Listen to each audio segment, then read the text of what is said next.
Juggling multiple organizations in Microsoft Teams can feel like a digital circus, but don't worry, we're about to tame the chaos. First, make sure you have the Microsoft Teams desktop application installed on your laptop, not just the web version. This is crucial for adding and managing multiple accounts seamlessly. Next, locate your profile icon in the top right-hand corner of the Teams window. It's usually your picture or initials. Click on it.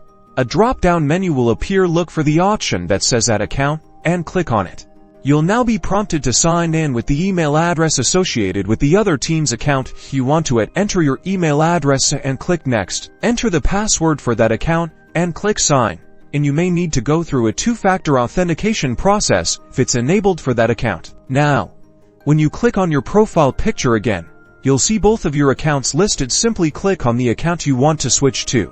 Microsoft Teams will then seamlessly switch to the selected account, allowing you to access your chats, channels, and files for that organization. You can now easily move between your accounts. And that's it. You've successfully added another account to Microsoft Teams, making it easier to manage your multiple roles and stay productive. Don't forget to like and subscribe for more Teams tips.